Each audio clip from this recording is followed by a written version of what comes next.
Hello everyone, চলে আসলাম আরেকটি রান্নার রেসিপি নিয়ে। কেমন আছেন সবাই? আশা করছি ভালো আছেন।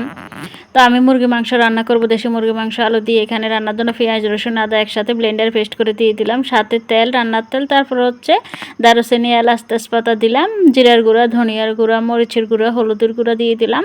এখন দিয়ে দিব পরিমাণ মতো লবণ। দেওয়ার পর হচ্ছে সামান্য একটু পানি অ্যাড করে নিব। পানিটা অ্যাড করে নিব জাস্ট হচ্ছে মশলাটা কষিয়ে নেওয়ার জন্য। আমার কাছে মশলা কষিয়ে রান্নাটা খেতে ভালো লাগে, দেখতেও কিন্তু চমৎকার মনে হয়। তো দেখতে পাচ্ছেন পানি অ্যাড করে নিলাম। তারপর মশলাটা সুন্দরভাবে লাড়ি দিয়ে ঢাকনা দিয়ে কিছুক্ষণ মশলাটা আমি কষিয়ে নিচ্ছি। পারফেক্টলি মশলাটা কষানো হয়ে যায় যখন হচ্ছে মশলার উপর দিয়ে তেলটা বেশি ওঠে। তো আমার হচ্ছে মশলাটা খুব সুন্দরভাবে কষানো হয়ে গেছে। আমি আলু দিয়ে মুরগি মাংসটা রান্না করব।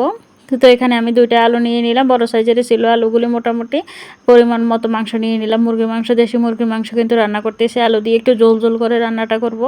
তো পানি দিয়ে দিচ্ছি, রান্নার জন্য যতটুকু পানি লাগে কুসুম গরম পানি দিয়ে দিলাম, আলু দিয়ে দিলাম, মুরগি মাংস দিয়ে দিলাম।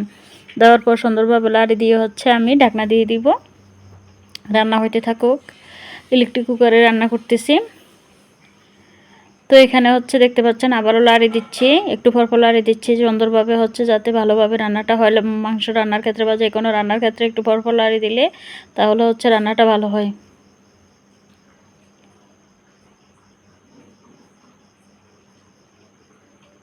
তো মুরগি মাংসটা কিন্তু কালার দেখে বুঝতে পারছেন কেমন হয়েছে। রান্নাটা হয়ে গেছে, আলু দিয়ে মুরগি মাংস রান্না করলাম। এখানে ডাল দিয়ে হচ্ছে পেঁপে রান্না করব। ডাল দিয়ে পেঁপেটা রান্না করলে হয় কি হচ্ছে রুটি দিয়ে অনেক বেশি টেস্টি লাগে খেতে। পেঁয়াজ রসুন কুচি কাঁচামরিচ তেল দিয়ে দিলাম। তারপর হচ্ছে এখানে আমি পরিমাণ মতো মশলা দিয়ে দিব, মরিচি গুঁড়া, হলুদি গুঁড়া, জিরার গুঁড়া, ধনিয়ার গুঁড়া, তারপর লবণ দিয়ে দিব, পরিমাণ মতো মসুর ডাল দিয়ে দিচ্ছি। ডালটা আমি কিছুক্ষণ ভিজিয়ে রাখছিলাম, তাহলে খুব তাড়াতাড়ি হচ্ছে ডালটা সিদ্ধ হয়ে যাবে। ডালটা দেওয়ার পর কিছুক্ষণ ঢাকনা দিয়ে ডালটা সিদ্ধ করে নিলাম। তো দেখতে পাচ্ছেন ডালটা অনেকখানি প্রায় 50% সিদ্ধ হয়ে গেছে। এখন ছোট ছোট করে হচ্ছে পেঁপে কেটে নিলাম, পেঁপেগুলো দিয়ে দিলাম। এভাবে হচ্ছে পেঁপে ডাল দিয়ে রান্না করলে খুবই মজা হয়, কিন্তু বাচ্চারাও মজা করে খেয়ে ফেলে। তারপর হচ্ছে ঢাকনা দিয়ে একটু পর লাড়িয়ে দিচ্ছি। দেখতে পাচ্ছেন আমি হচ্ছে হাই করে ভলিউমটা, যেহেতু ইলেকট্রিক কুকারে রান্না করতেছি, ভলিউমটা হাই করে রান্নাটা করলাম। তারপর হচ্ছে একদম লো করে দিলাম, আস্তে আস্তে রান্নাটা হইতে থাকুক সিদ্ধ হওয়া পর্যন্ত। তারপর আবারও ঢাকনা দিয়ে দিলাম। পারফেক্টলি হচ্ছে এখন পেঁপেটা রান্না হয়ে গেছে। আমি এখানে হচ্ছে এখন কাঁকরোল আর হচ্ছে ভাজি করব। কাঁকরোল ভাজিটা খেতে আমার কাছে খুবই ভালো লাগে। ছোটোকাল থেকে আমি এখানে তেল, পেঁয়াজ রসুন কুচি, কাঁচামরিচ, তারপর হচ্ছে একটু জিরার গুঁড়া, লবণ পরিমাণ মতো, হলুদের গুঁড়া দিয়ে দিলাম। তারপর কাঁকরোল দিয়ে দিচ্ছি, ছোটো ছোটো করে কেটে নিচ্ছি আলুর মতো করে কাঁকরোলগুলো।